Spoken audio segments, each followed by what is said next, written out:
नमस्कार दोस्तों, स्वागत है आपका हमारे online YouTube channel judicial hub पर। आज जुडिशियल हब के सेगमेंट में एक विधिक जानकारी आपके लिए, जो बहुत ही महत्वपूर्ण जानकारी है। आपको एक आम नागरिक होने के नाते ये जानकारी आपको पता होनी चाहिए। आज हम बात करेंगे एक मजबूत एफआईआर की, फर्स्ट इंफॉर्मेशन रिपोर्ट कैसे दर्ज कराएं और किन किन बातों का ध्यान रखा जाना चाहिए, इन तमाम बिंदुओं पे हम चर्चा करेंगे। तो आइए शुरुआत करते हैं। एफआईआर यानी कि फर्स्ट इंफॉर्मेशन रिपोर्ट। एफआईआर दर्ज कराते समय सबसे पहला बात तो यह ध्यान रखना चाहिए कि जब कोई घटना कारित होती है तो पीड़ित व्यक्ति पुलिस थाने में एफआईआर दर्ज कराता है। एफआईआर दर्ज कराने में आपको 4 महत्वपूर्ण बातें याद होनी चाहिए। कब, कहां, क्यों और किसके सामने।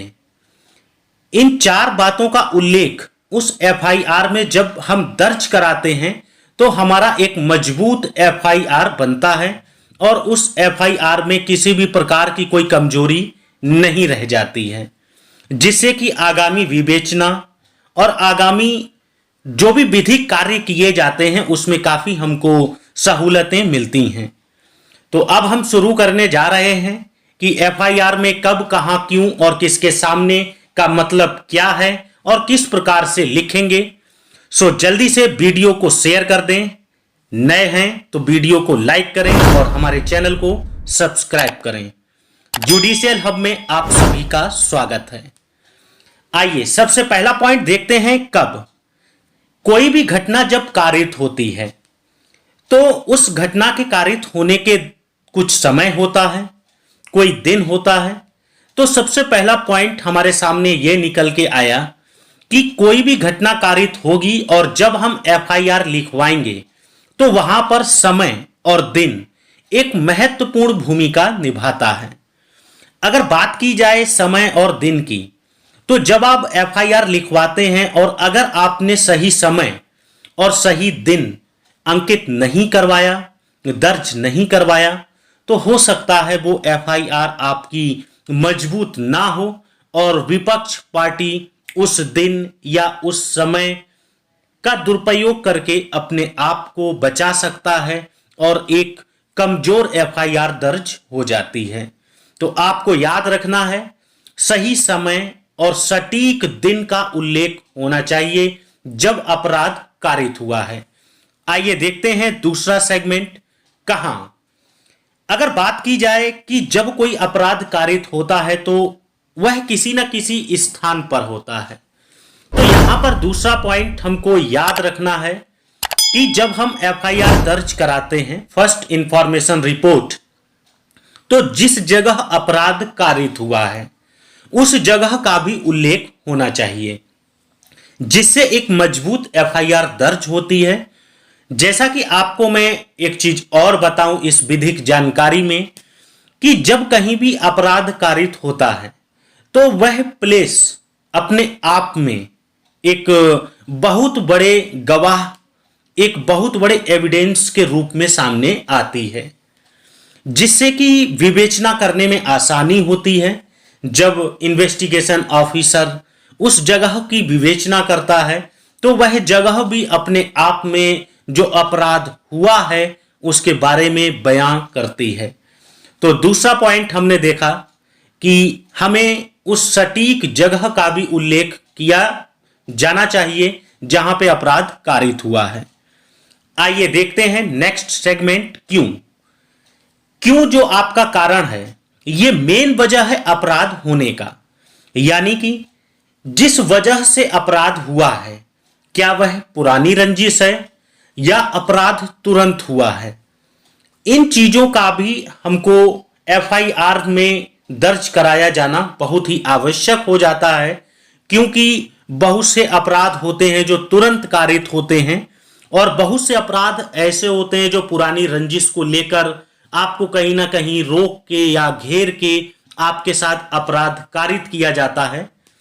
तो हमने यहां पर क्या देखा है कि अपराध किस कारण से हुआ है उस कारण का सही उल्लेख करना भी बहुत ही आवश्यक है। इससे यह स्पष्ट होता है कि आपके संग जो अपराध कारित हुआ है वह किस प्रकार का है। आइए देखते हैं, और इसका अगला सेगमेंट जो कि मैं आपको बता चुका हूं, किसके सामने, यानी कि एविडेंस। अपराध जिस स्थान पर होता है उस स्थान पर कोई ना कोई व्यक्ति मौजूद होता है। कोई व्यक्ति आपके जानकारी का होता है तो कोई व्यक्ति वहां पर प्लेस वैल्यू उसकी स्थापित होती है। तो अपराध में आपको यह भी दर्ज कराना चाहिए कि अपराध किसके सामने हुआ है या इस अपराध को किन किन ने देखा है, क्योंकि गवाह एक ऐसी चीज है आपके एफआईआर में जो बहुत ही महत्वपूर्ण साबित होती है आपके एफआईआर को मजबूत करने में। तो हमने यहां से क्या देखा कि अपराध किसके सामने हुआ है, इसका उल्लेख भी हमको बहुत ही जरूरी होता है देना। इन सब बातों का विस्तृत उल्लेख किया जाना चाहिए, क्योंकि अमूमन हम देखते हैं कि जब हम किसी भी गवाह को, किसी भी एविडेंस को जब हम पेश नहीं कर पाते हैं तो हमारी एफआईआर कमजोर हो जाती है, क्योंकि कानून जो कि सबूत और गवाह पर डिपेंड होता है, सबूत और गवाह को देखकर अपने फैसले सुनाता है।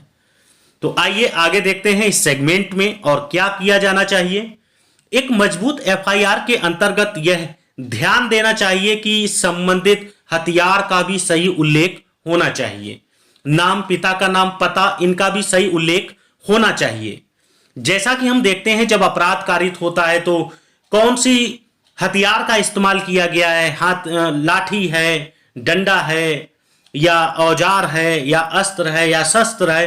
पता लगा आपको नॉर्मल चोट है और आप चाकू लिखवा रहे हैं तो शार्प पॉइंटेड मेडिकल में नहीं आएगा, तो यहां पर आपका एफआईआर कमजोर हो जाएगा। तो आपको यह चीज भी ध्यान रखनी चाहिए कि संबंधित हथियार। अब बात करते हैं संबंधित जानकारी की। तो आप जब थाने पहुंचते हैं तो वहां पर भार साधक अधिकारी ड्यूटी ऑफिसर होता है जो कि बोलने पर आपकी एफआईआर दर्ज करता है, लिखता है। आप एफआईआर अपने घर से भी लिखकर ले जा सकते हैं। इसके अंतर्गत कोई भी फीस नहीं ली जाती है। आपका सीआरपीसी 154 एंड सीआरपीसी 154(2) यह कहता है कि आपकी एफआईआर लिखी जाएगी, भार साधक अधिकारी ड्यूटी ऑफिसर आपकी एफआईआर लिखेंगे, और साथ ही साथ यह प्रक्रिया पूरी तरीके से निशुल्क होगी। और अंत में आपको सेक्शन 154(2) में आपको एक रसीद दी जाएगी जो एफआईआर की कॉपी होगी। तो यह था आज का महत्वपूर्ण सेगमेंट, विधिक जानकारी कि एक महत्वपूर्ण और एक मजबूत एफआईआर कैसे दर्ज कराएं। तो कैसा लगा आपको यह वीडियो, कमेंट बॉक्स में जरूर बताएं, और हां, हमारे चैनल को सब्सक्राइब करें, लाइक करें, शेयर करें। मिलता हूं अगले वीडियो में। जय हिंद, नमस्कार, जय भारत।